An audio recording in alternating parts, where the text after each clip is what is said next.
Hello YouTube, how's everyone doing? It's Professional here. So today I have the next part of LA Noire for you guys, but before we start, I'm just going to react to two cutscenes because there was two World War II cutscenes that I missed on some of my other parts. I apologize for that. I didn't intentionally skip them. It's just that those cutscenes appear after the case ends, and so they don't appear when you start the next case, and so I finished the next cases each part without realizing that there was two World War II cutscenes that I missed, but I wanted to, include those two here, and also my reaction. This was from GTA series video, which I'll link down below. But these were two cutscenes that I missed in the previous parts. But anyways, let's watch them here. You have any plans for Weekend Liberty, Jack? My sisters have been working in Los Angeles in a bomber factory. They're coming down to visit. I'm meeting them at the station at 6. Good for you, Jack. Are they cute? They're my sisters, Hank. Attention! Final inspection before Liberty.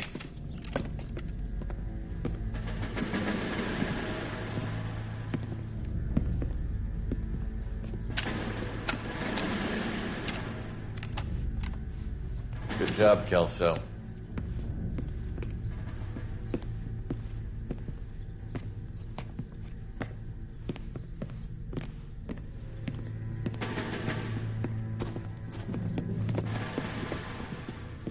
Are we going somewhere, gentlemen? Full inspection.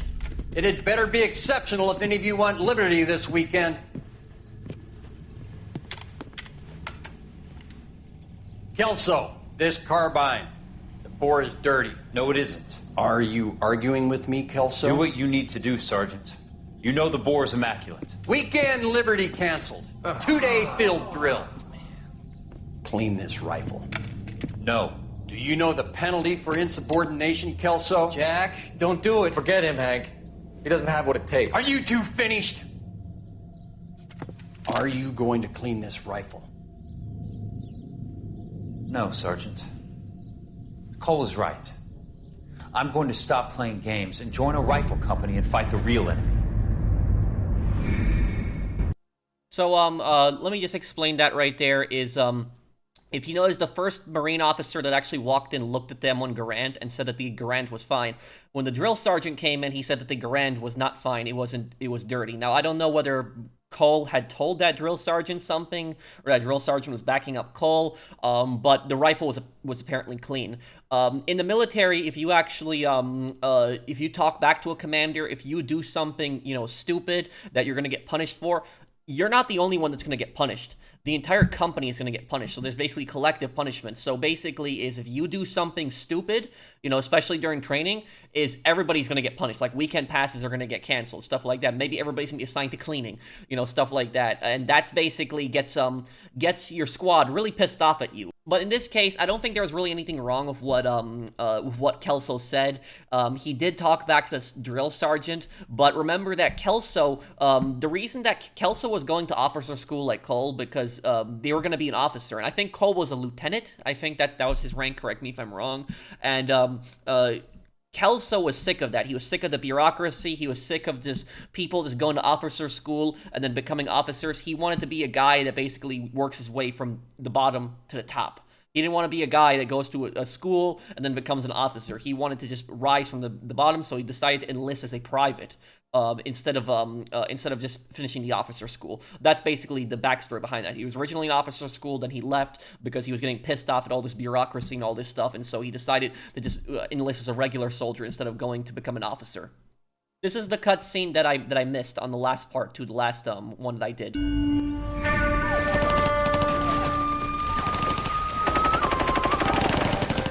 Phelps, we captured 2 regular army. Lieutenant! Phelps, we've been over this. That sniper barely missed you back on the beach. Until the mission is over, there'll be no more saluting or signs of rank. I'm in charge here, Medier! Do you wish to interrogate the prisoners? No, they're beat. Why they look so sullen? They're wondering why we haven't killed them yet. There's no greater shame than being taken prisoner. Get this golden boy, I just seems to know what he's doing. あなた方の会社と名前を名乗ってください。第44大部隊所属兵だ。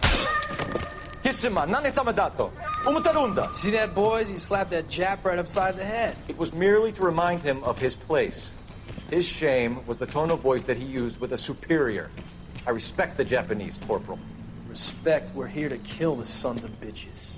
Do you know why we are fighting the Japanese, Private? With respect, sir, These bastards attacked Pearl Harbor. And why did they attack Pearl, Private? Because they hate the US of A and our way of life. They attacked the U.S. because we cut off their oil. What would we do if another country denied us the gas to run our cars? Here's what I'll say. If any of my Japanese viewers, if you guys can actually translate what Cole and the Japanese soldiers said, I would really appreciate that. I was always wondering what he said to him. But basically what Cole said there is half true. Let me explain a little bit further.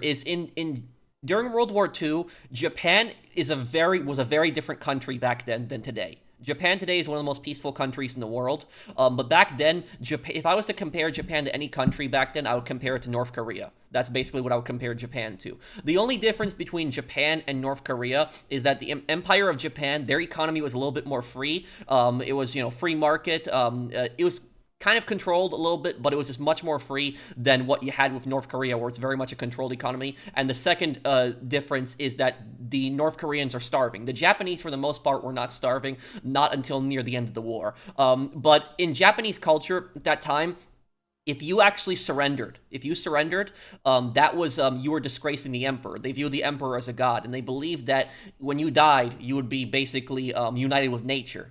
That, your soul would be united together with nature. And the emperor is your god. He is a god on earth, and you are to serve him. And the samurai, they basically believed in the code of Bushido. You fight until the very end. You fight until death. You never surrender. If you surrender, you disgrace the god, you disgrace your leader, the emperor, you disgrace your family, you disgrace your country, you disgrace your honor. And so that is basically why the vast majority of Japanese did not want to surrender during World War II. It's because of mostly brainwashing. That's pretty much what it was. It was a combination of just religious extremism, but also brainwashing. Now, the other part that I'll say about Cole, when Cole said that, when he said that why did the Japanese attack us? It's because, we cut off their oil. It's half true. It's half true what he's saying. He's not telling you the whole story. The Japanese attacked America primarily because they cut off their oil. Yes, that is true. But then you ask the second question. Why did the U.S. cut off Japan's oil? Before Japan actually attacked Pearl Harbor, like a few years before that, like in 1937, 93% of Japan's oil was actually coming from the U.S. So when Japan was actually invading China, 93% of their oil was actually coming from the U.S. That was their biggest trading partner. A lot of European countries did not trade that much with Japan. It was actually Japan actually had a pretty friendly relationship in terms of trade with the U.S. Before World War II, and it's because it goes all the way back to the Meiji era. It's with Commodore Matthew Perry, which you guys might remember in when I played Rise of the Ronin. He was the first American explorer to open up trade relations between Japan and the U.S. And so when he opened up trade between the U.S. and Japan, Japan's GDP rose. And so Japan has always had a pretty friendly trade relationship with the U.S.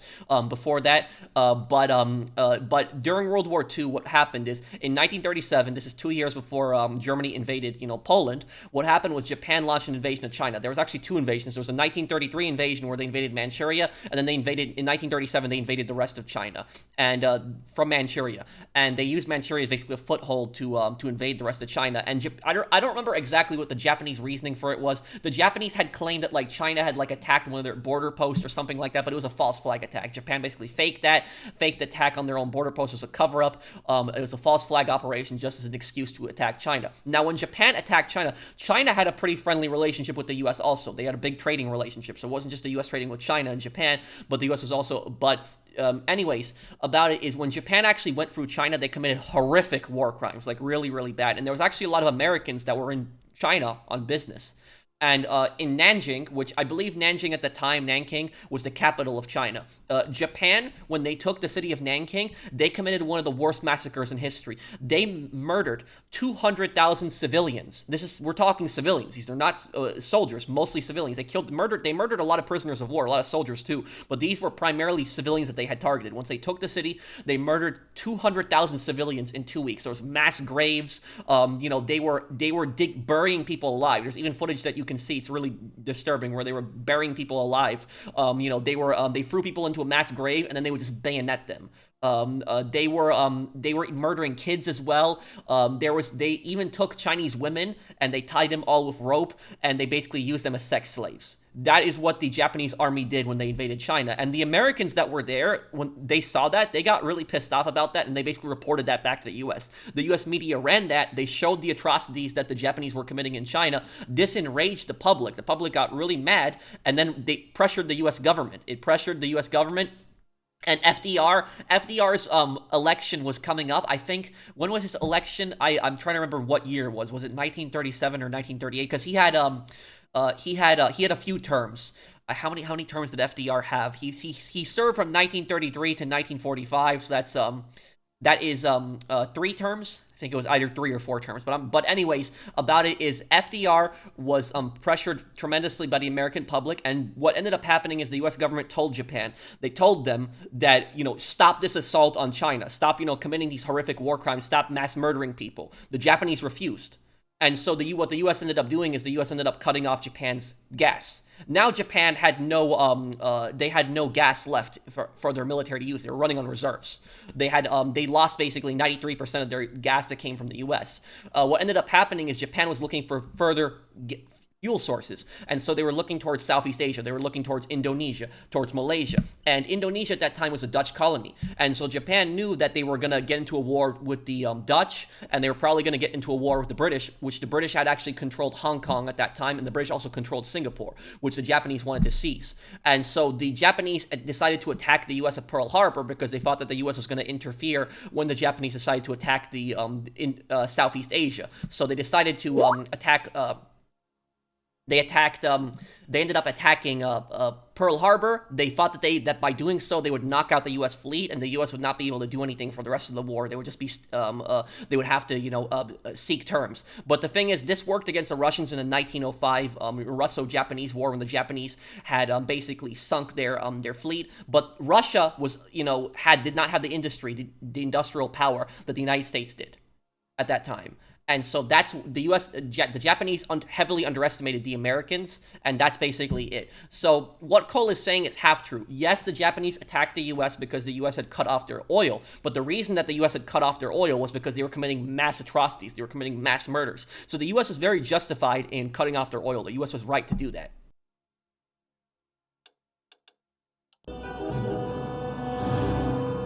The silk stocking murder.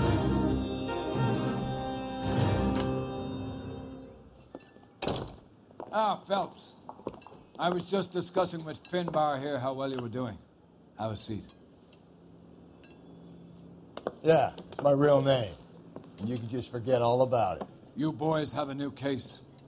A poor Hispanic woman murdered near City Hall and left lying naked in an alleyway.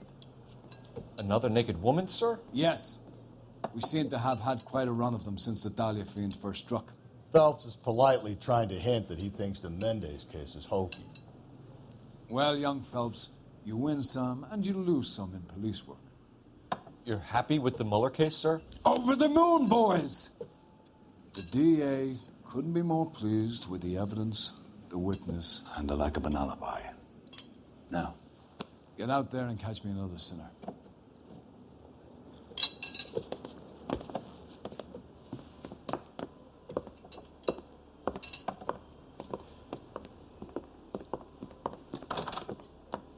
He says he's happy with you regardless of how the case, the last case ended. I'm pretty sure he says that same dialogue regardless of whether you charge Eli or you charge Hugo. You have the address? It's the alley off Aliso between Los Angeles and Alameda. You're kidding. The next one will be opposite Central Station. Count yourself lucky, Phelps. Most guys would kill to run a case so close to their base. Yeah. It means they can pop in to hit the office supply of hooch whenever they need it. You know, that ain't a bad idea.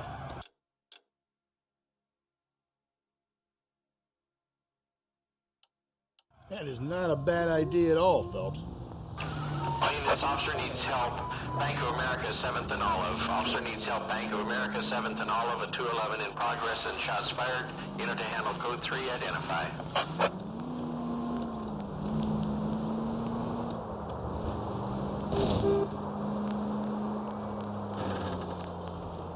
Okay, here's the crime scene.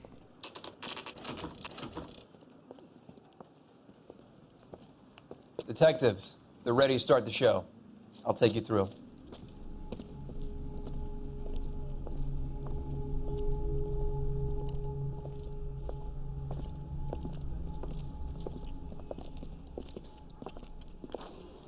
Oh, for Christ's sake. Brothers, Pinker? Cause of death is pretty apparent. We thought we'd best wait for you. When you're ready.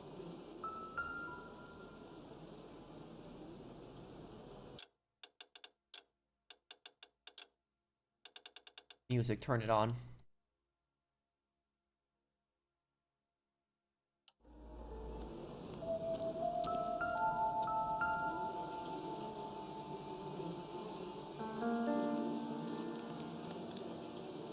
Lacerations on the neck would indicate a great deal of force. It's she was strangled, but she was it looks like something slid her neck as well. What's with these scars on the front on the cheek?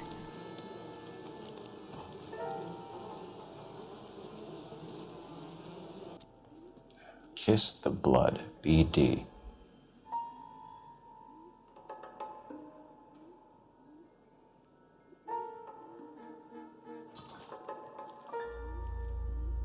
Another wedding ring torn from the finger. Another ring missing. No skin under And the look, fingernails. He tore off even the skin on her finger, my god.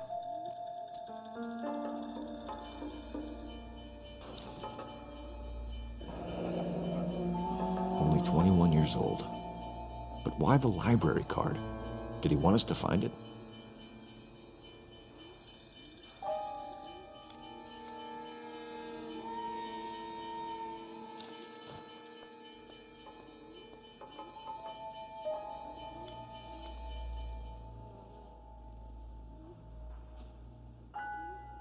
The evidence in the Mueller case was solid. I'm not convinced about Mendez. The best way to get away with murder is to pin it on somebody else. I'll bet a month's salary this is a copycat. Strangled, battered, Yeah. We know the M.O. So does every Mendez jerk is who the kills guy his arrested wife in the and first girlfriend murder. looking for a way out. I've spoken to Brown. He still believes the Dahlia perp has medical experience.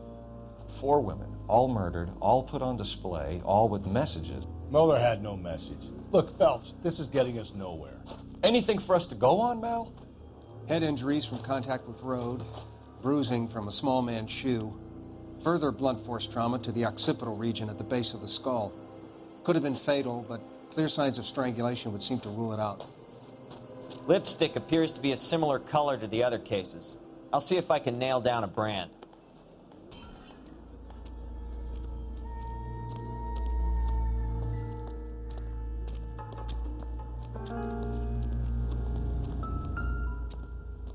Got here. If she took a blow to the head like the others, she was probably unconscious when strangled.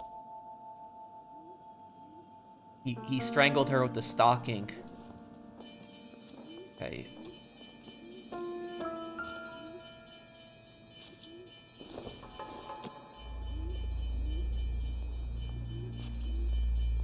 No, useless. Just when I think I've seen it all.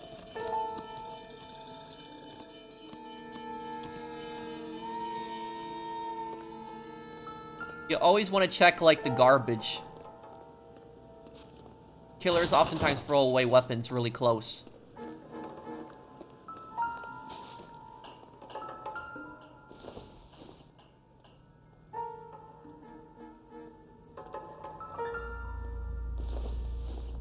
Who throws away a perfectly good wrench?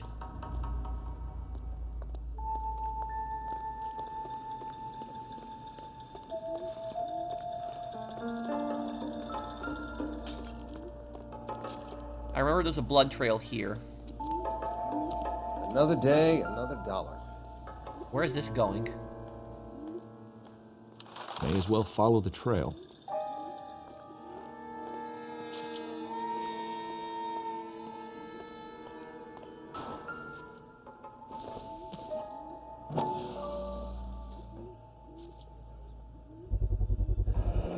Antonia. Huh, same as the library card.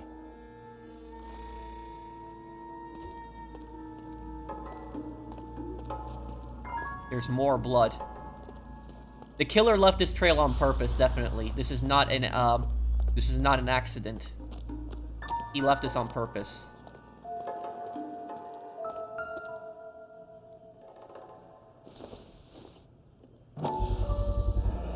Proximity to the scene, plus the bloodstains. No way is this coincidence. Yeah, in law enforcement, you learn that there is really no such thing as coincidence. But there's even more blood. Look, it's just going and going.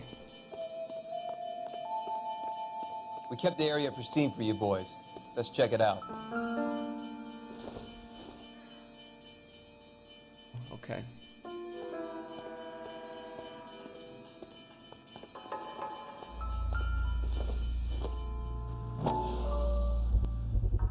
Is that a key? House keys, strung up like bait on a hook. You think he's trying to lead us somewhere? Probably all the way to City Hall, that place.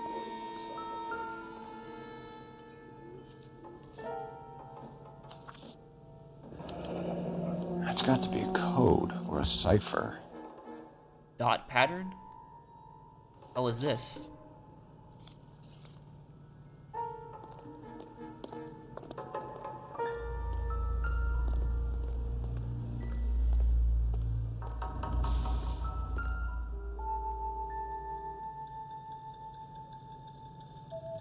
Where are you taking us?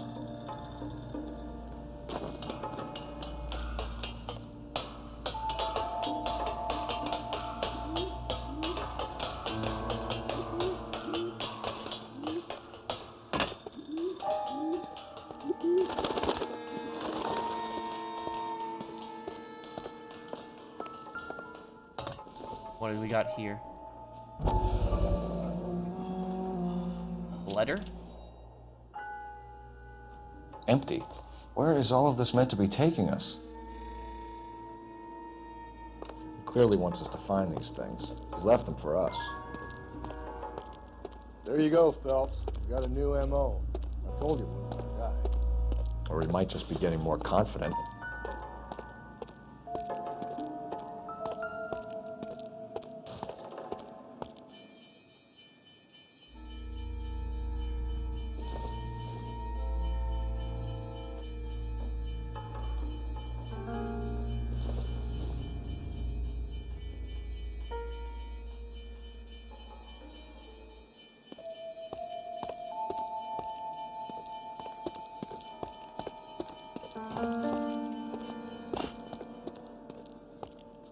Wow, this blood just keeps going. Got here. Enameled and gold-plated. This was precious to her.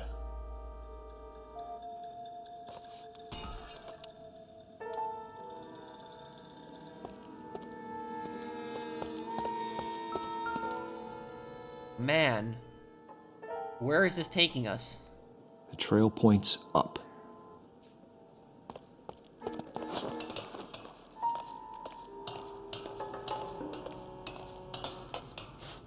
Oh my god. This is just... Pulled from the finger and hung up here. What's the significance?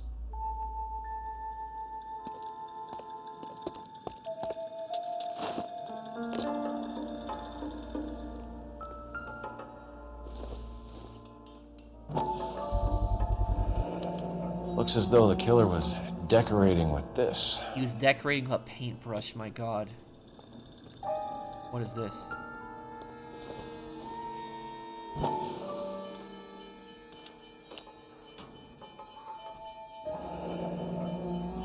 Son of a bitch wants her identified. Mrs. Antonia Maldonado, 712 North Hill Street, downtown.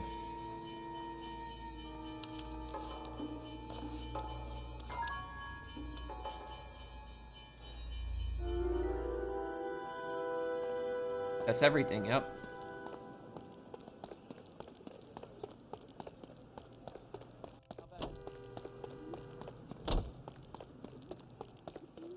I still talk to the coroner?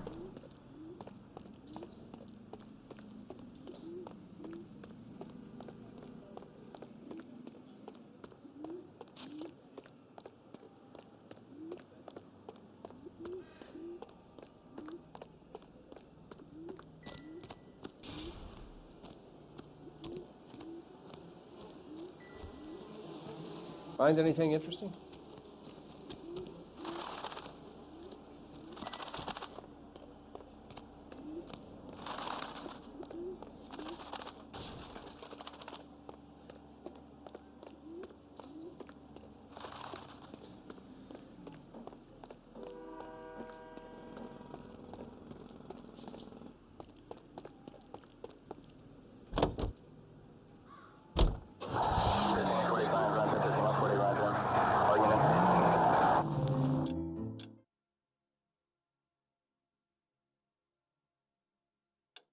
And look at that, her residence is actually not that far either here. It was Mrs. Maldonado, right? That's affirmative. All right, so then there's a husband we should be looking for. Get him, we've closed the case. Rusty's razor, of course. I don't want to question your tried and tested techniques, Detective Galloway. But doesn't the DA require sound casework before he'll close the book? Not if he's got a confession. And, you know, there's ways of getting it. I'm sure.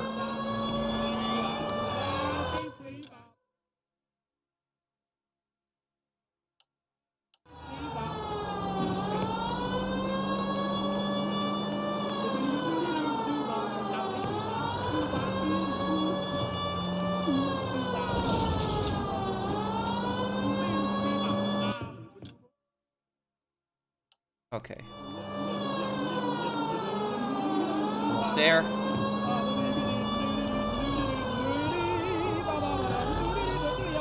Okay.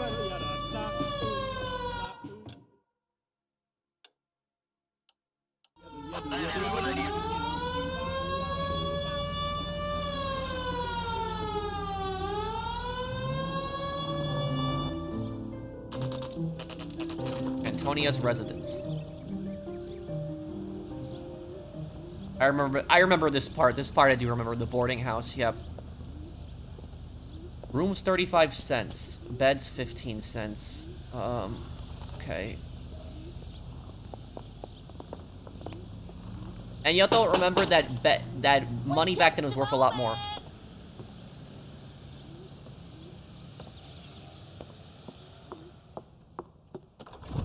I'm sorry. Can I help you? LAPD, ma'am. Detective Phelps and Galloway. Does Mrs. Maldonado live here? Yes, she does. I'm Mrs. Barbara LaPente, the owner of this boarding house. Is there a problem? I'm afraid so, ma'am. Do you mind if we come in? Is there somewhere we can discuss this? Of course. Follow me through to the parlor. Wipe your feet as you come in, detectives. It's this way.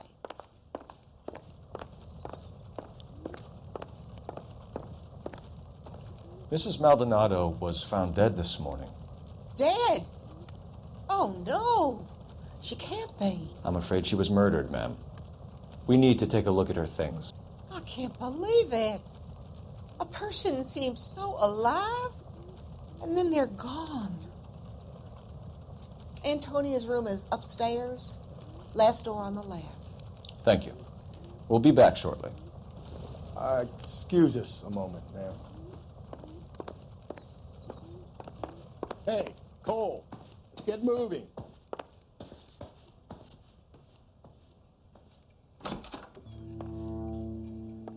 Okay.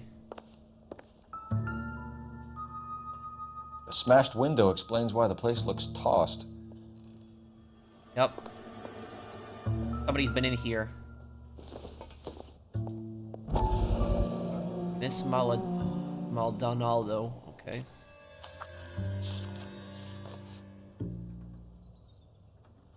Miss Antonia Isabel Maldonado, Parsons boarding house. Okay, Antonia. address. Further to my previous correspondence, August 7th, I'm writing to inform you that your petition to the Superior Court of the State of California has been accepted and a court date scheduled. Your case, docket number 98765, will be heard on September 17th. I'm told your husband, Angel Christopher Maldonado, residing at 304-1330 in Hill Street, Los Angeles, California, has been served with the official papers and is on notice to appear at the Central District Court on the above date. Though it is not essential, and many women in your position chose not to do so, I would advise you also to appear at the Central District Court on the scheduled date. In my experience, women's plaintiff presence in cases like this, one can do much to influence proceedings. And if your husband does not appear on September 17, which you have told me is likely, then it can only help our chances. Yours sincerely, Frederick D. Catterstole, LLBJD. Okay. So she was due in court. Looks like she was going for some kind of divorce and something for her former husband.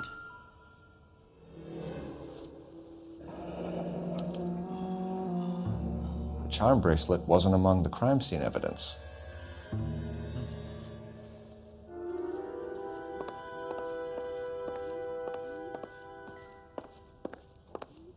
Okay, let's go talk to the boarding house lady.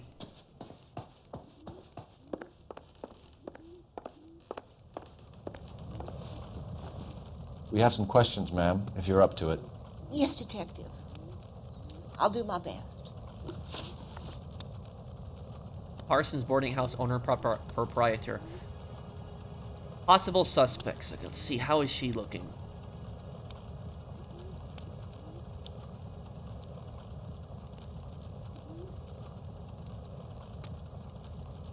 Antonia was so innocent, Detective. Catch this killer. Antonia was so innocent, Detective. Catch this killer. Well, she's saying something about me moving her mouth, but... Antonia was so innocent, Detective. Catch this killer. I'm just trying to read her... She seems a bit, like, annoyed. That's, possible Do you have suspect. any idea who might have wanted to hurt Mrs. Maldonado? That rat of her husband, Angel. She was serving him divorce papers. If I killed every wife to serve me papers, I'd be a mass murderer. Are you being flippant, young man? No, ma'am.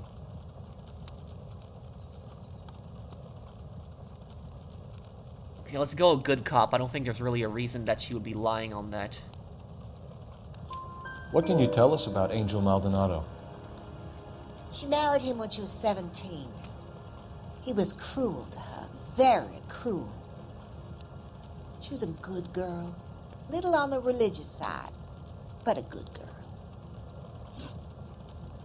Movements of victim. Okay. What time did Antonia go out yesterday? She left around 9. Do you know where she went? No, I've no idea. She was a good girl, but she didn't confide in me. I didn't like that reaction. I didn't. Let me look at the notebook here.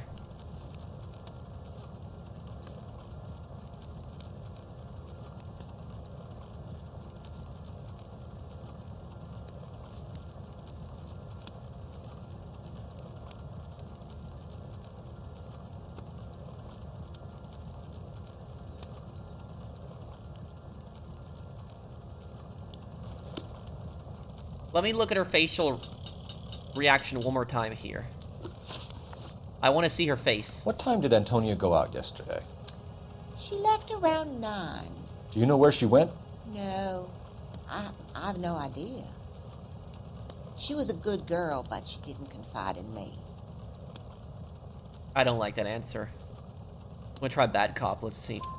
A nosy old hag like you knows everything about the people who live under her roof. Where did she go? I think she went to a bar. She's been drinking quite a lot lately. This bar have a name? El Dorado Bar. It's a Latino place on North Los Angeles Street. That's only a couple of blocks from where we found the body. Oh, the way Cole has said that to her. Evidence of break-in. See here. You've had a break-in?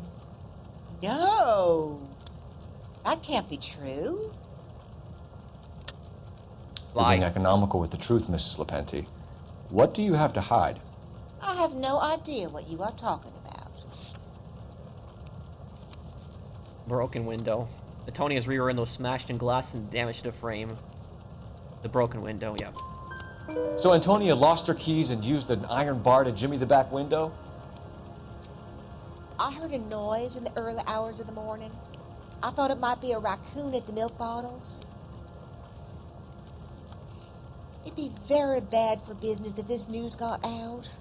I have a reputation to protect. A woman is dead. like brutally murdered, and you just care about your reputation of your business right now. Oh my god. It's my god, it's just how heartless can people be? Yeah, this lady, I can tell she's trying to act nice, but having her as your landlord would be a nightmare. I can imagine she's a terrible boarding house manager. Breakdown of marriage. Okay. Antonia and her husband were estranged? Yes. She moved here after she separated from her husband 2 months ago. But Antonia still wore a wedding ring? She wore the wedding ring and a necklace. She always wore a religious necklace. That's about all of her jewelry. I thought she was telling the truth, but like the very end, like near the end, that reaction that she gave, and like her, did she steal something from her? Okay. Let's see. She wore the wedding ring and a necklace. She always wore a religious necklace. That's about all of her jewelry.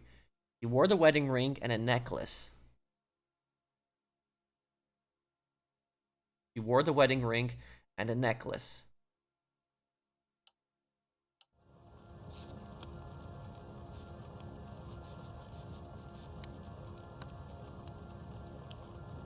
No, this.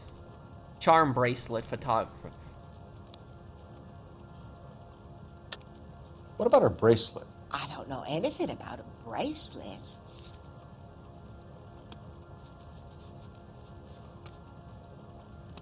Charm bracelet.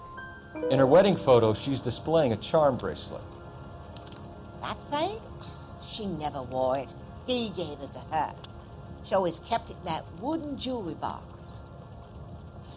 Thanks, ma'am. You've been very helpful. Pay a call to that husband of hers.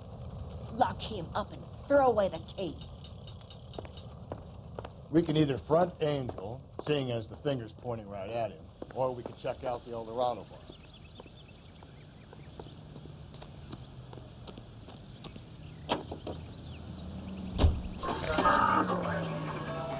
Okay, so this is the Maldonado residence is called there right now next. A nosy old hag? He even said I it. thought I was coming on strong with the ex-wife. That was that. Sometimes you have to be firm to get the information you need. God damn it, ain't that the truth? Yeah, it's like even Rusty was surprised by that.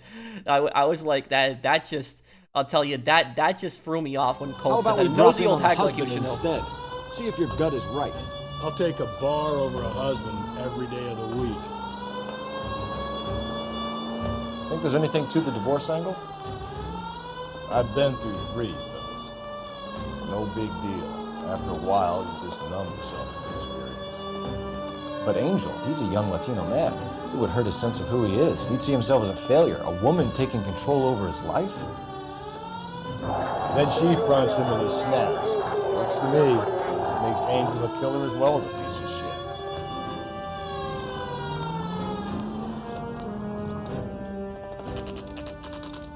Okay, Maldonado residence. Okay, let's talk to the ex-husband here.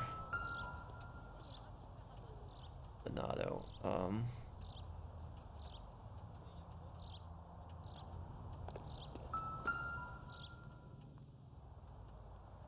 Maldonado is in 304. apartment 304.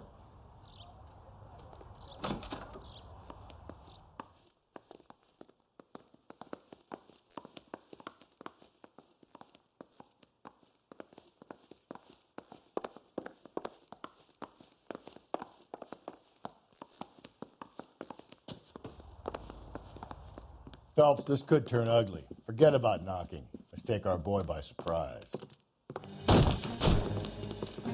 Hey, what the fuck? LAPD, motherfucker, you're under arrest. Oh, there's somebody in the other room.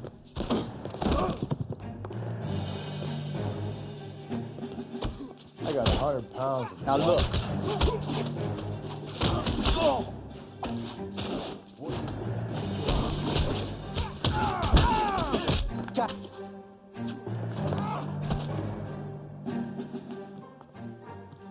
Damn, they got some decent shots in there.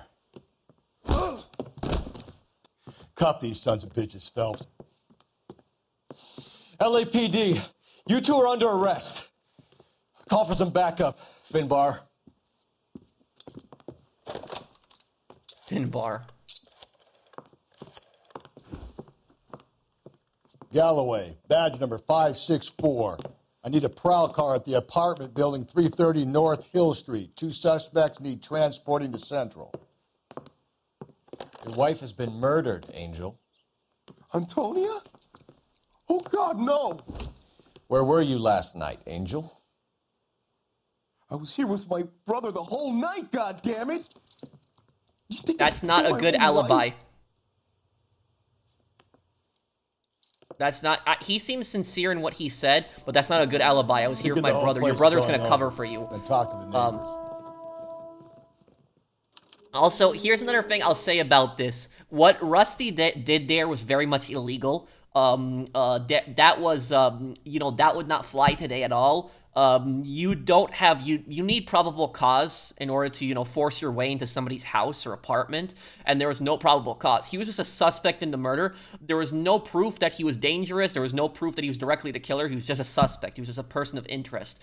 So you can't do that. You can't just kick somebody's door down. And also, it depends on the state, but in a lot of places in America, if a cop is actually breaking the law and attacks you coming into your property, you have the right to defend yourself from that. So it really depends on the place, but if a cop is actually trespassing, if they are actually breaking and entering into your property, especially without a warrant, you actually have a right to defend yourself just as you would from any other intruder. Like I said, it depends on the state, but them actually fighting Rusty and Cole, that was I would argue that was justified.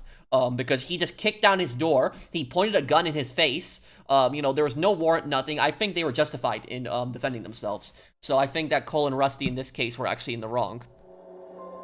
And Phelps, I don't care that you just got smacked in the head. You don't call me Finbar. Okay,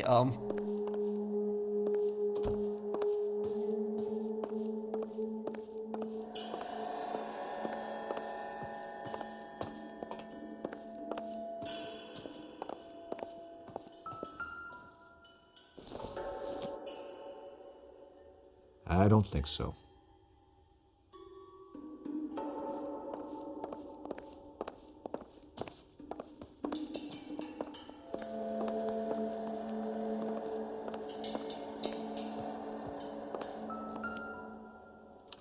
Just picked fruit market.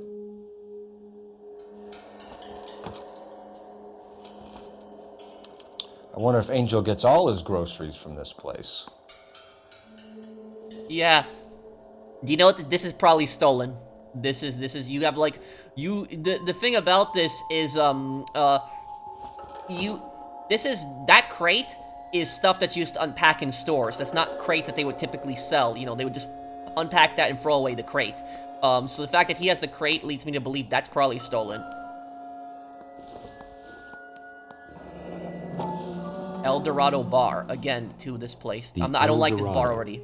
Must be a family favorite.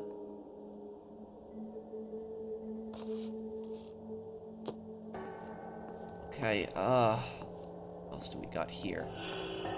Where does this go?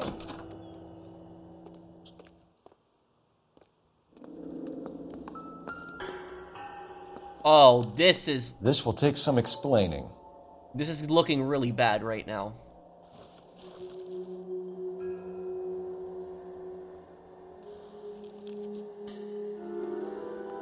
Yeah, this is looking really bad for him. Maybe one of the neighbors took notice of Angel's movements. He's got no alibi. He's toast.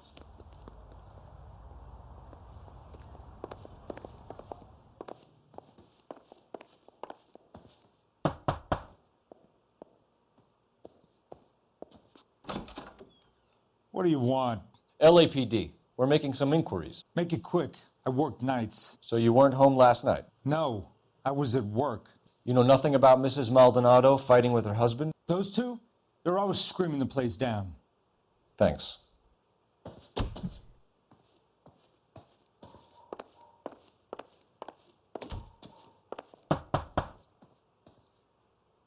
No good. There's nobody here.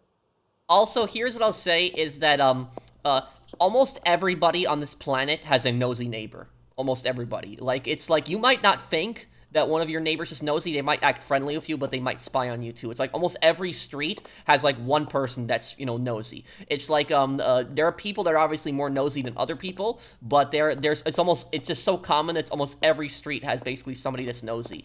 I remember that my neighbor was like that. He would my neighbor that he lived right next to me. This is my parents' house. He was kind of a creepy guy. I got along with his wife, and his daughter was also nice, but he was just creepy. Like, he would just stare at just me, my mom, and my dad every time we were, like, coming in the house. And what happened is when the wife came home from work, and I said hello to her, how you doing? She would always say hello, hi, Patrick. She would just say that back to me. But the husband, he would never give me any kind of response, never say hi, how you doing? And he would just, like, stare at me like this as he's, like, walking in the house. Like, just walking in the house and just, like, stare at me. And the thing is, though, it's like sometimes when I was in the backyard, and I was like, I would just see him like in the window, just like staring at me. It's like creepy. Like, he was never breaking any laws. He never did anything illegal. But it was just like the constant spying and stuff like that.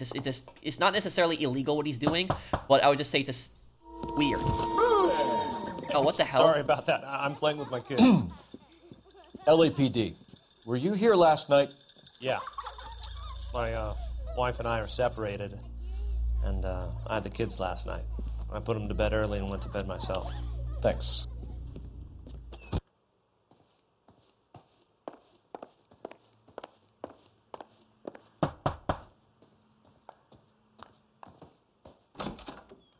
Hello. LAPD, ma'am. Did you hear a disturbance last night? Yes. Yes, I did. Mrs. Maldonado lit out of here, and her husband ran out after her. You saw this, Miss? Aranda. I had the door open a crack. Did you see Mr. Maldonado come back inside after he ran out? No. I didn't. Thanks. We'll be in touch. I kept thinking you were going to call that one a nosy old hag too, Phelps. Well-executed restraint.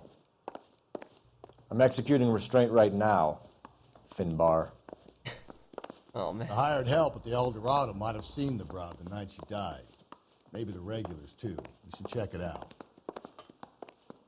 I can't knock on any of these doors, too.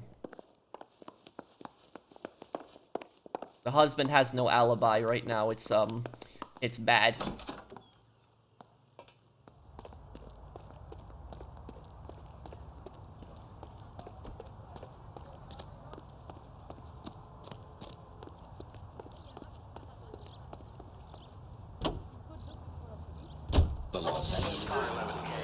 Let's go to the El Dorado bar. KTI Radio presents national news from Washington. Car 11K, Car 11 King, come in. Car 11K, Car 11 King, come in. KGPL, 11 King, over. 11K, Captain Donnelly and Detective Sergeant Finnis Brown urgently request your presence at Central. A new letter has been found. 11K, en route. You don't think it's strange that all these murders are happening to girls who've been out drinking? No.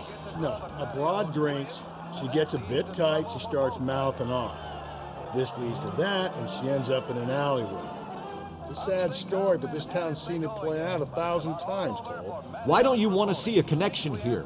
Because there are perfectly good real-life suspects for every one of these murders. We don't need to go looking for the monster under the bed. Another letter? Okay. I thought the letter was from a nut. KTI is a member of the These letters, Brown and Hanson believe they are genuine. From him. And now we sent another. You know, I really hate this fuck. This Black Dahlia guy. Have you seen the body? Let me just, I gotta mute this music. Fucking case just gnaws away at your guts. Hollywood. Every prom queen and every fucking hit town in America turns up here. Where do they end up? Gutted on the fucking sidewalk.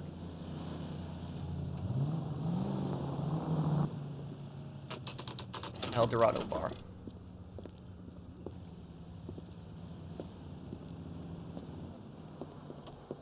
What can I get you? LAPD.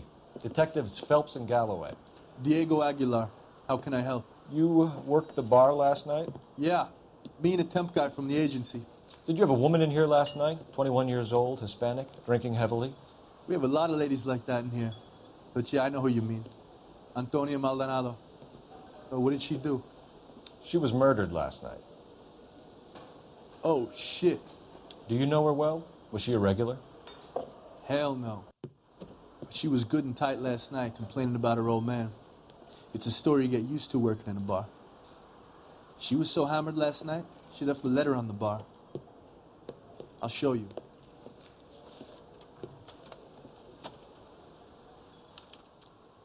And the bartenders are actually very observant people. Bartenders are actually trained to know when to cut people off. So they're trained to like look at signs, like how heavily people are drinking. And so a lot of bartenders, they choose to cut people off. So they know basically patterns to look for. They're very observant of people around the bar too.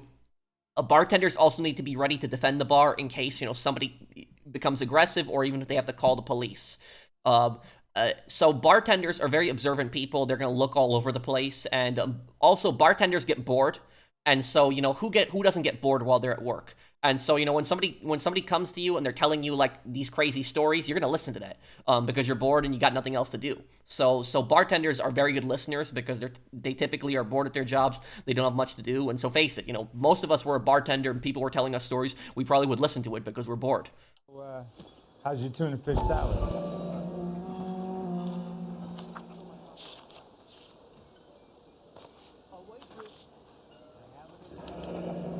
Divorce papers? Did you open them? No need to. She was shouting about it and waving the letter around. Said she was going to show him. Let me read this here. Los Angeles County, the state of California. Whereas Antonia Maldonado did on the 8th day of August 1947 prefer her petition that she might be divorced from the bonds of matrimony entered into with you, Angel Maldonado, we do therefore command that Angel Maldonado, the said defendant, that setting aside all other business and excuses whatsoever, you be and appear in your proper person at the Central District Court of the Superior Court of the State of California on Wednesday, 17th day of September 1947. Next, to answer the petition of divorce from the bonds of matrimony on the grounds of cruelty brought by said Antonia Maldonado, and to show cause, if you have any, why the said plaintiff, Antonia Maldonado, your wife, should not be divorced from the bonds of matrimony. Witness on Earl Branfitt, judge of our said Court of California, the 11th day of August in the year of our Lord, 1947. Okay.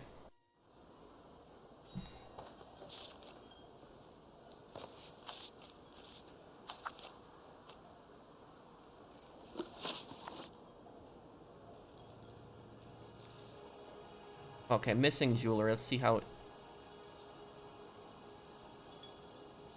he seems like he has a pretty straight face. You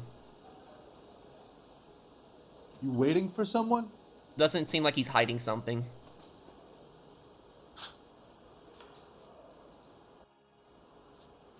Can you remember what jewelry she was wearing? She had a necklace.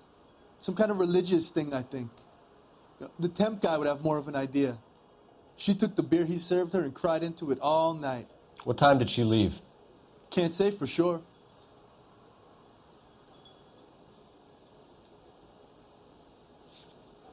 I don't like that answer.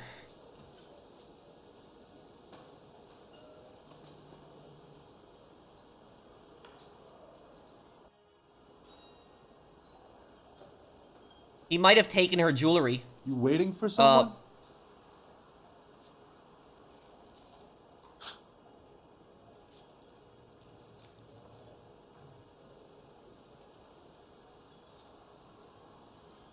Let me just look at that. That all you need from me?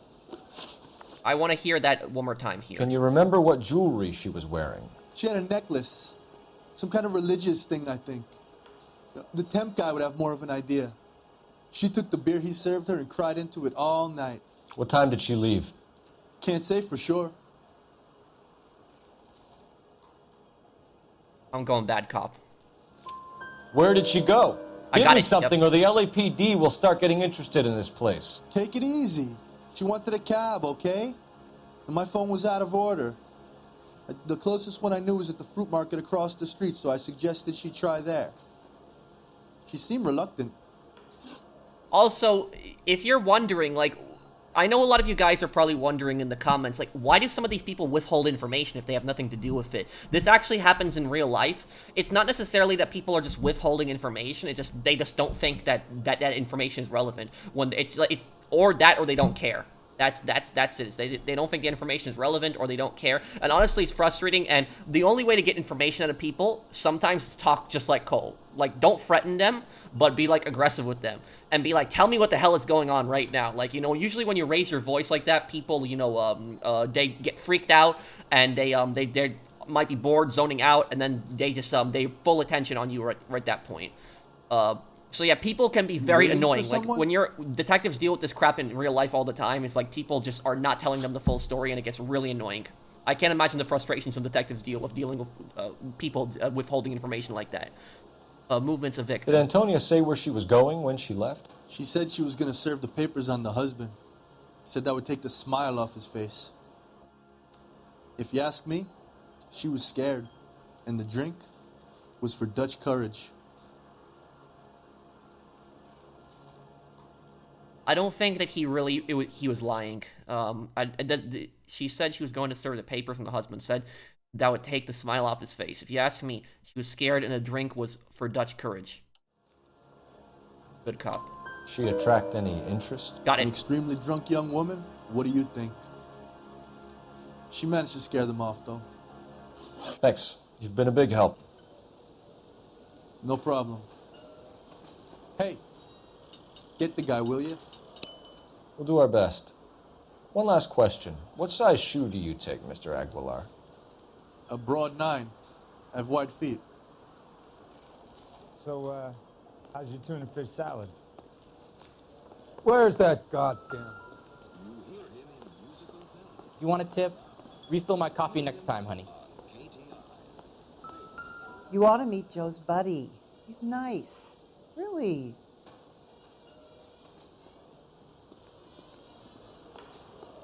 Phone's out of order. My eggs were runny.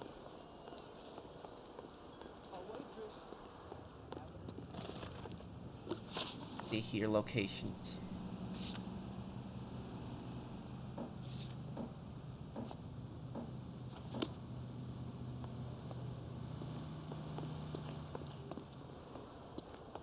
There's something. Oh, hang on a second. Music is on. Sir, do you work here? Sorry, pal, just making deliveries. From where? Just Pig Fruit Market across the street. A fruit market delivers here? Yeah, sure does. The Mexes love a little slice with their tequila. We found a crate a lot like the ones you're wheeling there, except it was filled with booze. You know anything about that? What? No, we deliver all over the place, officer. No telling where the boxes end up. Excuse me, I have to get on with this. Fine, thanks. He's lying. They should follow him.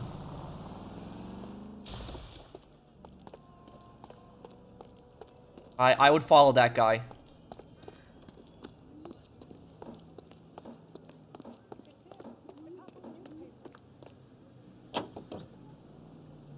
Let's turn, shall we, during this brief intermission to an interesting situation. You wake up in the morning feeling weak. I don't think I'm gonna get to him in time. Iron you need for healthy blood and bones. That's why it's time lost to him. Okay. rise and shine. Yes, rise and shine yeast keeps your body physically fit. Let's go to this fruit market, because I feel that this stuff is oh, it's right across the street, right? I feel that there's something really shady going on with this business. I got a bad feeling about this business. Shut. Great. We'll need to come back later, Phelps. Maybe somebody here saw Antonia the night she died.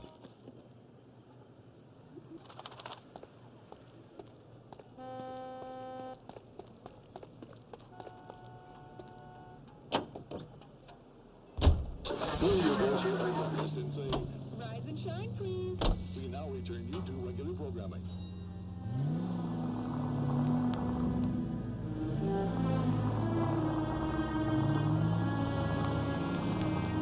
Can I check the alley? Is there anything going on back here?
The captain is waiting for you downstairs with Pinker.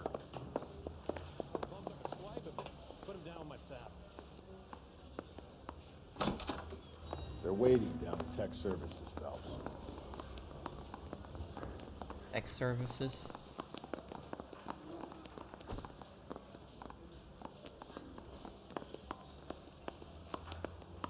We gonna go downstairs and see Donnelly or what? I'm telling you, it'll never stick and you'll get roasted.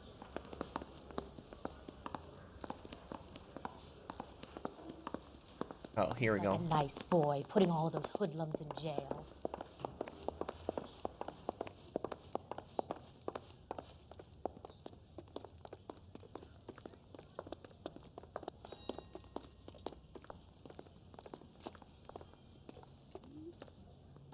Boys, come on in. Phelps, have you met Finis Brown? Pleased to meet you, sir. His information is confidential and doesn't leave this room. The new letter was left in the back seat of a cab. The driver thinks it was put through the window and not left by a customer. We're checking all his fares back 24 hours regardless. Good.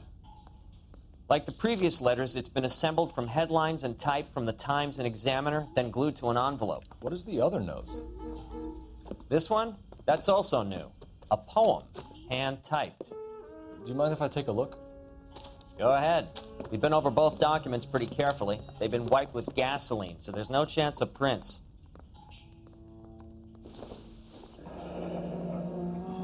That's the message from the Celine Henry case. Have changed my mind.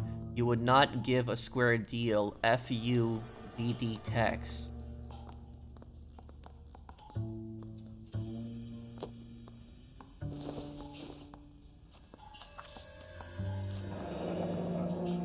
Keep upon thy soul by virtue of this curse.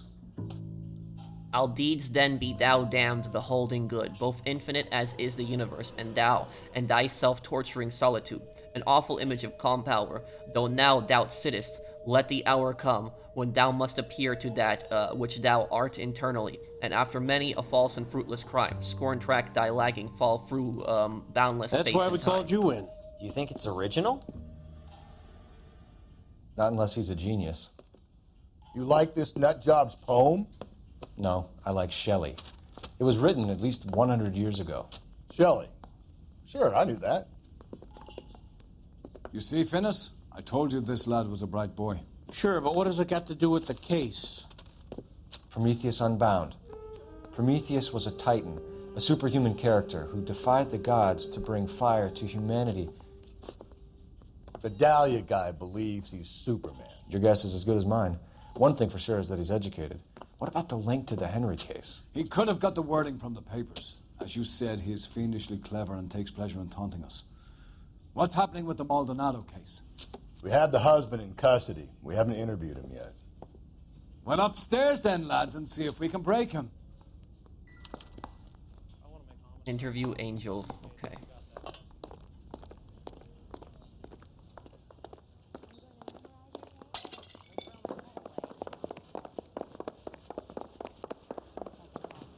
Putting all those hoodlums in jail.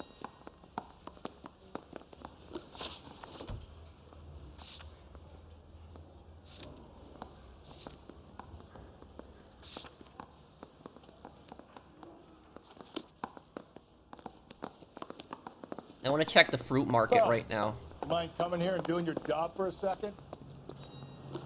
Because the police station is last in the notes, and usually how the notes show is like the order that you're supposed to go in for stuff.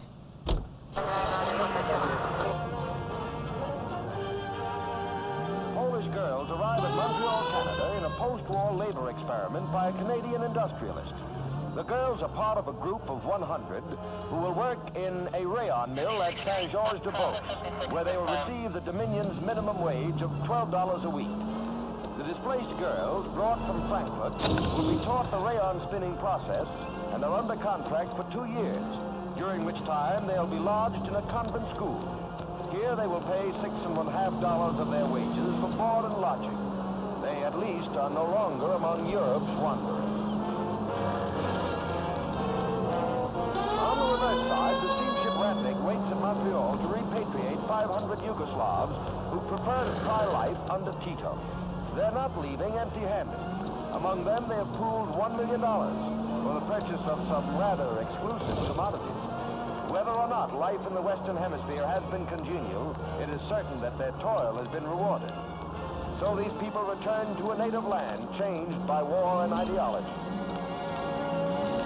KTI is a member of the American So, what he was saying about Tito there, Tito was a real-life person. He was a guerrilla resistance member.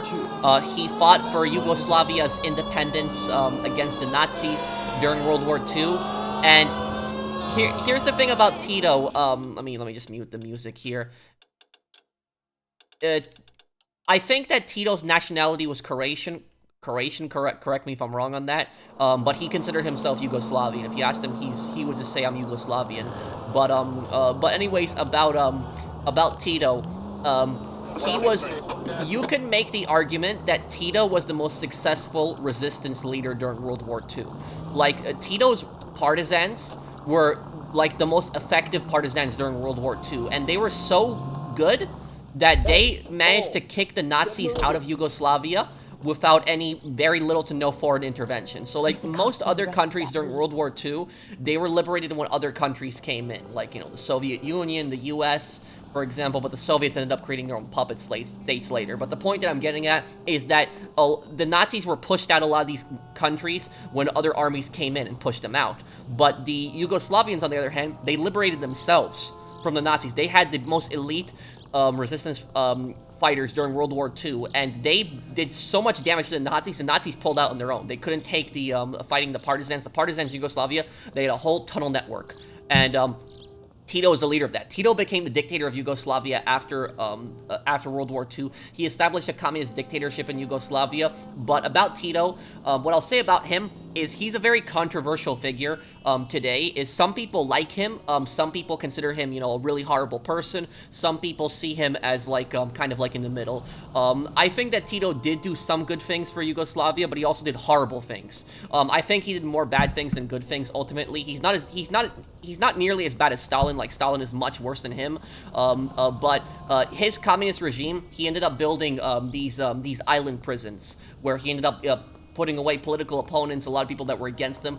I don't know if it's known exactly how many people he ended up killing, but he did end up murdering a bunch of people. But about Tito is Tito revolutionized Yugoslavia's economy, and out of all the suspect is in interview 2.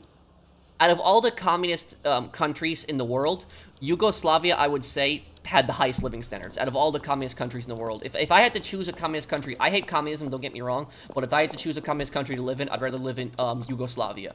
And the reason that Yugoslavia had such higher living standards than the Soviet Union or East Germany, communist Poland, communist China, communist North Korea, communist Cuba, is because all of those countries besides Yugoslavia, they isolated themselves from the West. The Soviet Union, Cuba, North Korea, China, they mostly isolated themselves from the West during the Cold War. They did not trade that much with the West, maybe exchanged a few things, but they very rarely interacted with the West. And also, they did not let their people freely travel to the West. So if you lived in the Soviet Union and you wanted to, like, go to vacation to America, forget it. You would not be allowed to. You would only be able to go on vacation to other communist countries that were allied with the Soviet Union. Tito, on the other hand, did not restrict his people's freedom of movement. So if you wanted to leave Yugoslavia, you could. And because of that, Yugoslavia was open to both the East and the West. And so because they were people were able to travel to other communist countries and also to the West, they had the strongest passport in the world. And not only that, Yugoslavia exported their a lot of their products to other countries. They actually made money from that. The Soviet Union wouldn't really export their products to Western countries, where Yugoslavia did.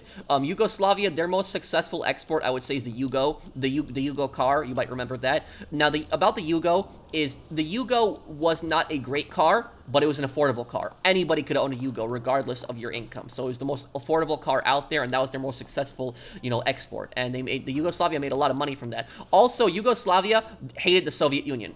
They had relations with the Soviet Union, but they were one of the few communist countries that despised the Soviet Union. They weren't on China's side either.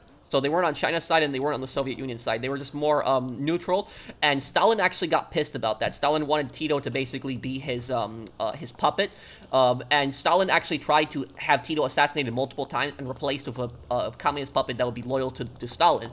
And Tito actually ended up capturing the assassins and executing them. And Tito actually sent Stalin a letter, and in that letter he basically said to him, like, we have captured numerous assassins. We captured one with a rifle, one with a bomb. And Tito said, if you send one more assassin to try to kill me, I will send my man to Moscow and I won't have to send another one. And so at that point, Stalin stopped sending assassins. And Tito was the only guy that Stalin was really scared of at his death. So that was, I don't think that Stalin was even scared of Truman. So Tito was that one guy that Stalin was scared of until his death. And there's also a conspiracy that Tito was actually the one who killed Stalin. Because Tito had, there's a conspiracy that Stalin had been slowly poisoned with rat poison. And a lot of people believe that Tito was actually behind that he had people that would slowly poison Stalin and had him killed off. So that's about it. But if you are from any of the Yugoslavian countries, Serbia, Croatia, Bosnia, Macedonia, let me know what you think of Tito. But like I said, he did some good things, but he did more bad than good, I would say. So I would say he's more of a bad guy than a good guy. He did liberate his country from the Nazis. He did, bring Yugoslavia's economy back, but he was a pretty ruthless dictator at the same time too. But he's not as bad as Stalin, but he's not a good man either, I would say. Improved your attitude, Angel? What do you want me to say? I was with Antonia the night she died, but she left the apartment, and that was the last time I saw her. Okay, let's get some answers from this, because this guy has a lot of explaining to do right now. Last contact with the victim. Let's see how he's looking right now. Quit staring at me like that. I think he's distressed. I don't think he has anything to do with the crime. Yeah, I don't think he's the guy at all. Last contact with the victim. So your wife paid you a visit last night. What time was that? Late, around midnight, maybe. She didn't stay long.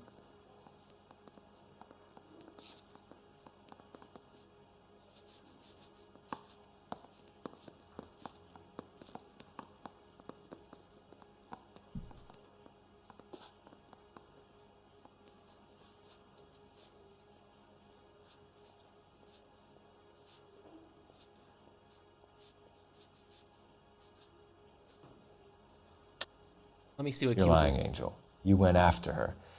I think you killed her. You're out of your mind. My brother will tell you I was at home.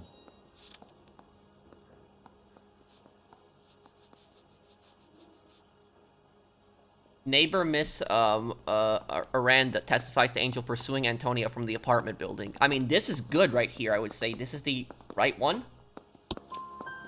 We have a witness who confirms that you were arguing, that your wife ran out, that you followed her and didn't come back. I know this looks bad, but it's not true. We argued, all right, but she went out and I went out after her and she jumped in a car on the corner. There was a car waiting for her? Can you describe the driver? Not the driver. It was too dark. But the car, it was a brown Ford Coupe. Divorce proceedings. Let's see here. You and your wife weren't getting along. She was divorcing you. Is that why you killed her? We fought, yeah, but we weren't getting a divorce. I don't believe you, Angel. She'd been granted a decree nisi. She pushed you too far and you lashed out. I told you, I wouldn't accept a divorce.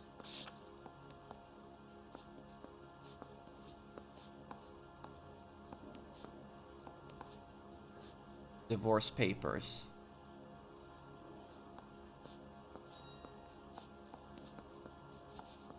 I'm just trying to see if there's another one that I can use.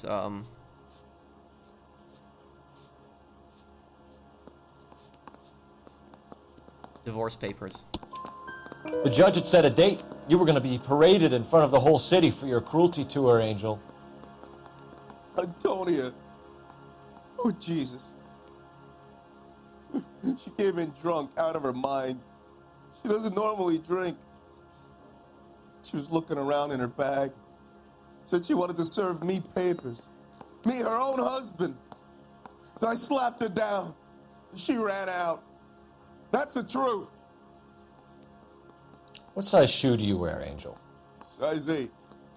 What difference does that make? Again, size 8 situation. Jewelry taken from body. When we found your wife, her jewelry had been removed. Was she wearing her religious medallion last night? Sure. She always wore that.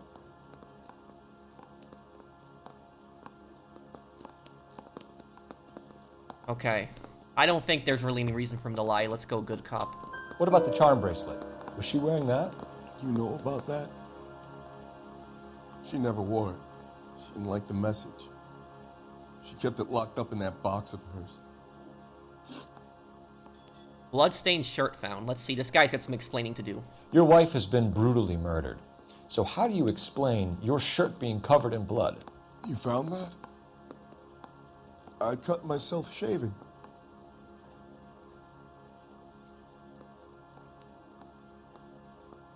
What's the accuse? You're lying through your teeth. You killed her and your brother's in on it. You don't know what you're saying. Why would I do that? No. Okay, I think it's doubt. You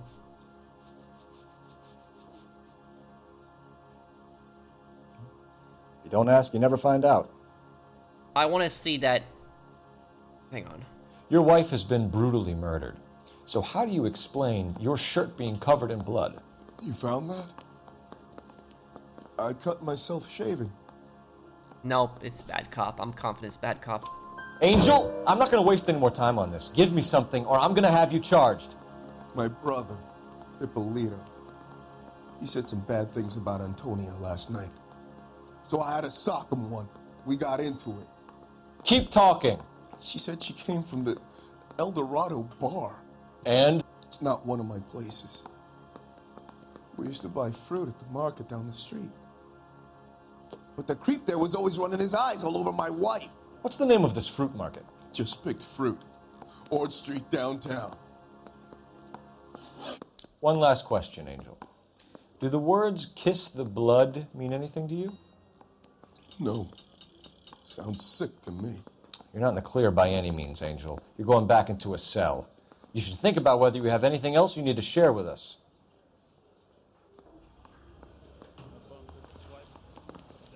Okay, now we go to that market.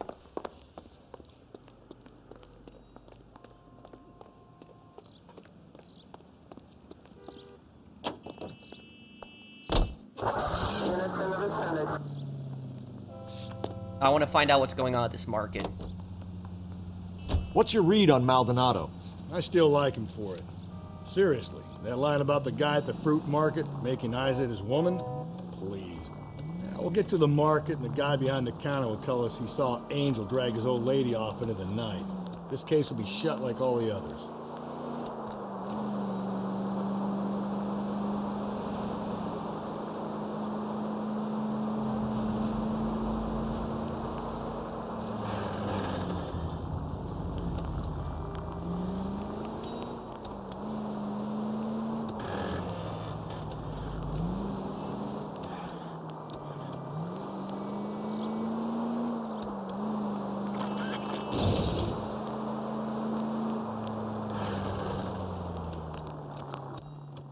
Okay. Now find out there's something shady going on at this fruit market. Oh, and there's a truck. That's the truck with the guy. That's him again. Oh, he just walked through the pole. Well, that's Rockstar remasters for you, right?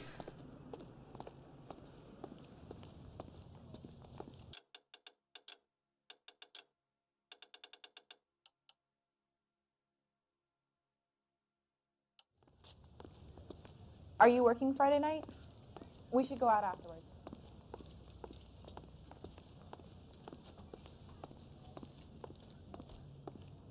Does this place sell alcohol? Let's see.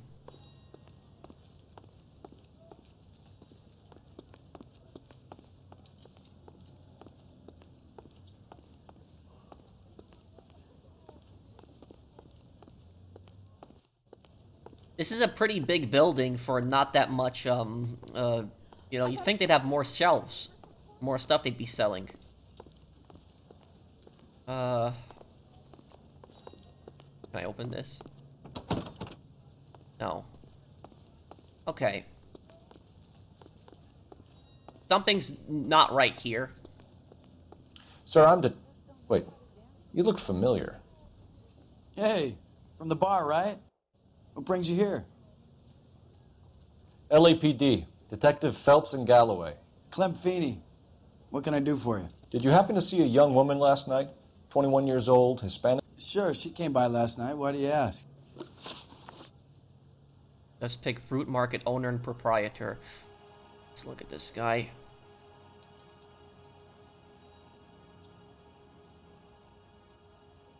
Hey, maybe you got time to stand around, copper.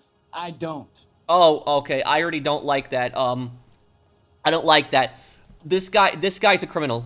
This guy is a criminal. He's been in prison before. You see the way he said that, like copper?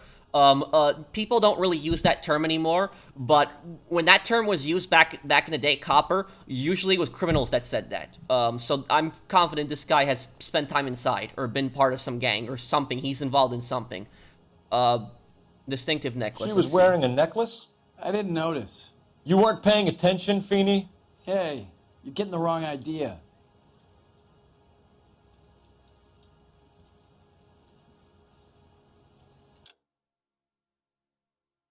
I didn't notice you weren't paying attention.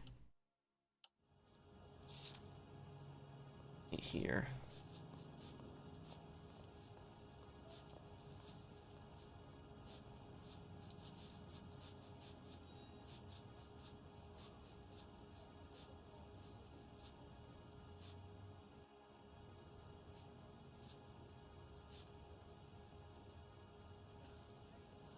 Let me see what accuses. We recovered some of Mrs. Maldonado's personal items from this area, Clem. The last item we found overlooked this place. I think you're lying, and if you want our help, you better come clean with us. Oh, you think I'm some kind of nut job? That I did something to her, me? What proof have you got? Okay. Looks like I was mistaken. I don't like this smile. Like, this is just... Like, what the hell are you doing? It's like, what kind of facial reaction is that? Like, he's like, he's like plotting something. Like, what kind of face is that? Okay, let's go bad cop. Exactly how much fruit do you sell here after midnight, Clem? That's a good point. Look, not much. I sell the odd bottle on the side to the after-hours crowd. Look, I don't want any trouble. I'm just trying to make a buck. Selling alcohol illegally after hours. In a lot, so what people don't know what this is about is in a lot of states in America, you are actually not allowed to buy alcohol past a certain hour. So when it's past a certain hour, you cannot. It depends on the towns, the cities, the county, the state's laws. So there are laws in a lot of places that you cannot buy alcohol at certain hours. Yeah, that's basically what this is about here. And another thing I'll say to you is, I used to work in retail. I didn't work in a grocery store, but I used to work in retail. And maybe you got time to stand around, copper. I don't. My store, we were open late during the holidays. So, like, specifically, like, I would say, like, during, in, like, December time, we would always be open till, like, midnight. And what I would say about that is when I was working, you know, late, because I would work till midnight, because I'm pretty much a night person. I don't like mornings. And when I was working, like, late in, like, Decembers, what happened is barely anyone would come in at that hour, like around midnight. But if somebody did come in, I would remember them. And I would remember them better than any other customer throughout the day. Because it's like, in the daytime, there's just so many customers coming in the afternoon. It's like you deal with one customer and you forget him, like, the next hour. Because you're going through so many people. But, like, when it's midnight and you're, like, closing and there's barely anybody in the store, you're going to remember them. And that's why people... Maybe you got time to stand around, copper. I don't. That's why people in stores, oftentimes, they stare at you if you come in, like, late at night, because they got nothing else to do. That's pretty much why they're curious, you know, why you're at the store so late, because people don't tend to go to stores that late. But I will say something, is there's this one store that was 24 hours, and it's the exact same company that I actually worked for, but it was closer to my house, and sometimes I would go there, like, buy peanuts, buy, like, you know, chips, like, you know, sometimes, like, I'd buy, like, frozen food, like, late at night, just do a late night snack run, and sometimes I would come to the store at, like, 2 o'clock in the morning, and what would happen is, you know, I would go to bed at 4 o'clock, if you're wondering, 4 a.m. typically when I would go to bed. And what would happen is, when I would go to the store at like 2 o'clock in the morning, I would have like the cashier would typically stare at me. I was like the only person in the store, and then I would have like you got time to stand around. I would have like Copper. another guy. Don't. I would have another guy that would follow me around the store, like when I was there at like 2 o'clock in the morning. And every single aisle I would go into, he would go in that exact same aisle. And what he would do is he was like start organizing the aisle. Like he would start putting like you know, facing things, like making things look nice. And basically that whole thing is a ruse. It's just making it seem like he's busy, making it seem like he's doing something in the aisle. But it's not a coincidence that he would just follow me every single aisle that I would go to, and the reason for that is because he thinks that I'm probably gonna steal, because that's typically the hours when people come in to steal stuff, is that hour. But honestly, it got me pissed off, and it did offend me a bit, because it's like, you know, it's like I've been shopping at that store for like years, and the fact that I would have people like, you know, follow me around a lot of times and like stuff, I never confronted them on it or anything like that. I'm just not that type of person to get into like, you know, arguments with people, but I did know that they were following me, and it did annoy me. I never stole anything from a store in my life, and so it's just like something like that, like somebody constantly following me around, like it just, I hated that personally. But anyways, let's do contact with victim. Let's do it here. The young lady arrived around midnight? Yeah, something like that. Used the phone for a cab and then left. Again, he's withholding information. It's like this guy's a piece of crap.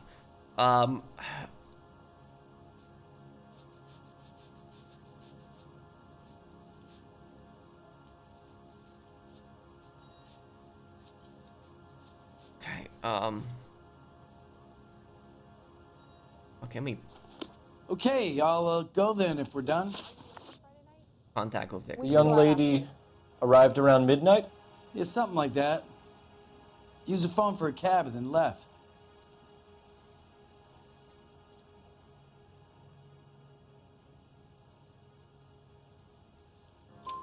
You already knew Mrs. Maldonado, didn't you, Clem? Sure, I met her before. She seemed like a nice lady. Her husband went apeshit one day when he caught me talking to her. She hadn't been back until last night. He was definitely flirting with her. It's a this guy. Oh my god, I can't stand this guy. Movements of victim. Where did she go from here? She wanted a cab, but I couldn't get her one. I was about to offer to drive her, but a car pulled up and she got into that.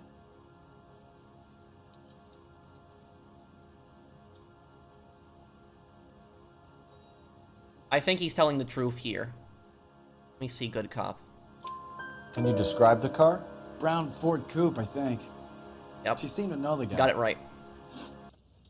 Do you mind if we look around? Why would you want to do that? Because we say so. I guess you can. Hey, don't you have to get a court order or something? I have rights. Clem? Shh. Yeah, this would not fly at all today. It's like, you can't do something like that. If they say no, unless you have a warrant, you can't,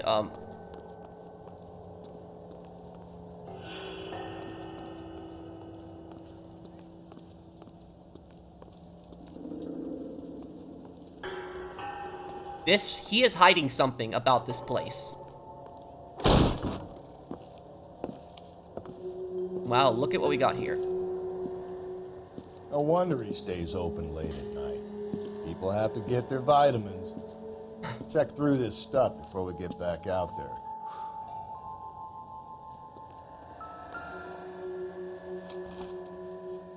Wow.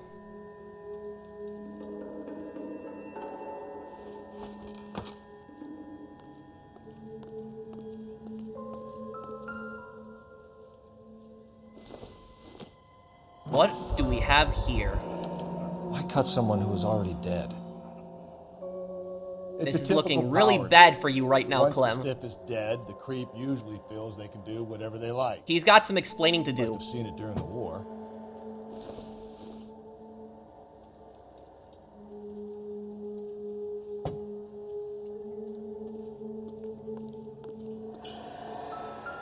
So what are we hiding in here?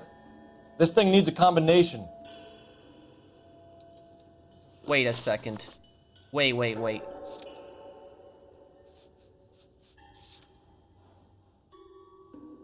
2 dots, 5 dots, and 3 dots. 2 dots, 5 dots, and 3 dots.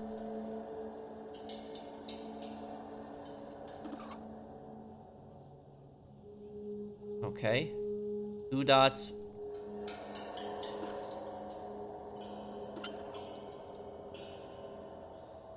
Five dots and 3 dots.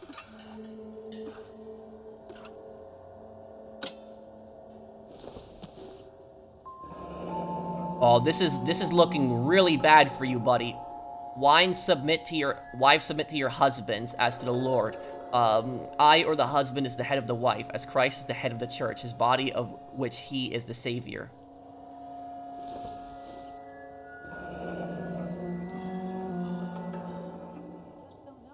This is her necklace, or no? It's the thing that she had on her wrist. Yep.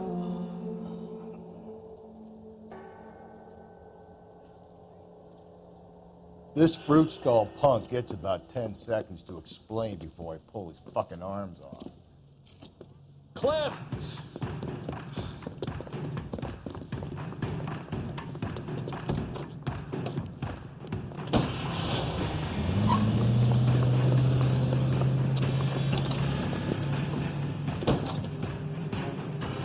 Clem seriously got some explaining to do.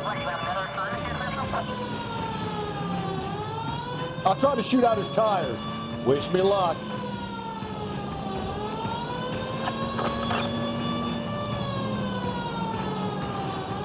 We should have grabbed him when we had the chance, Phelps. When we had the chance, we didn't know he was our guy. Exactly. Don't go to sleep on me. Get me back in close. Strange that he'd leave a trail of blood right back to his own market. Maybe he wanted to be caught. A lot of them do.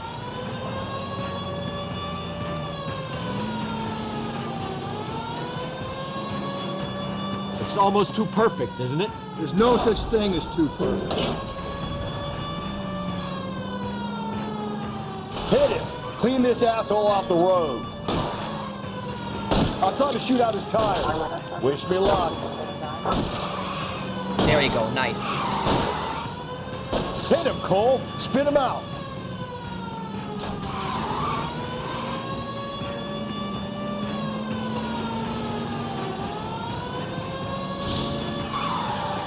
Even though...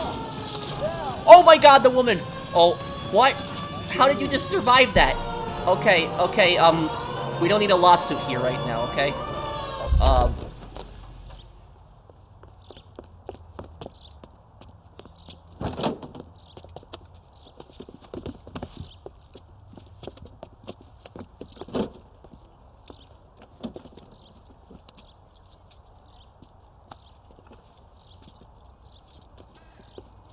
You're a sick man, Clem.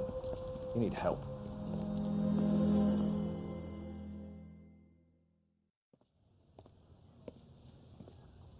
Outstanding job on this case, gentlemen. The poor woman can now rest in peace. I'll pay the fiend a personal visit myself and remind him that crime in this city does not go unpunished. When they finish with him at the receiving hospital, we'll have him up before the grand jury. I have a meeting this afternoon with the mayor lads. I'll be sure to mention your names. Now, on your way.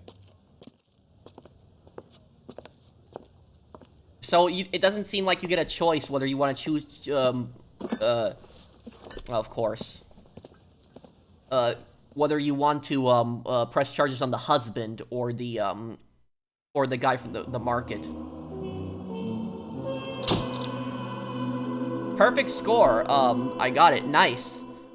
With a body on his doorstep, the DA may look to send Clem Feeney to the gas chamber. And let me see if there's a World War II flashback after this here, too. Yeah, there is. Sarge, why are the guys giving it to the doggies? They're riding in trucks, numbskull, while you're marching. They look pretty badly beat up. Yeah, they do it then. Scuttlebutt says it's pretty hard going down south. We'll find out soon enough. Recon always leads. How can we fail? Skip with the Shadow leading the show. Who the fuck is the Shadow? Lieutenant Phelps, the Shadow of Death. What the fuck are you talking about? He's a quiet fucker, Sarge. Never hear the bastard coming. Sitting there, field stripping a cigarette, and suddenly he's there looking down on you. Why do you think we keep saluting that Jap-loving son of a bitch? He's bad juju. That's enough out of you three. Bad juju? Where were you dragged up? A swamp?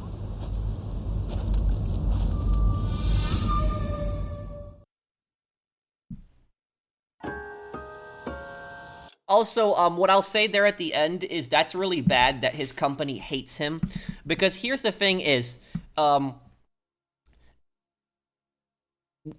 leader, when it comes to military, a leader does not have to be liked by his men, but he can't be hated either, because you can, it's very difficult to win a war when your soldiers hate you, and win a battle when your soldiers hate you too.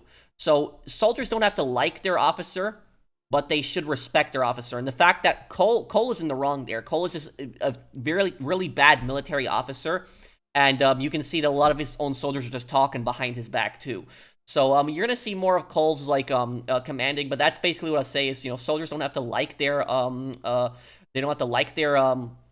commander, but they should respect their commander. That's probably the best, but there's a reason why soldiers don't like their commanders a lot of times. And if anybody's ever seen Band of Brothers, I'm trying to remember what the name of the guy was. What was the name of the guy in Band of Brothers?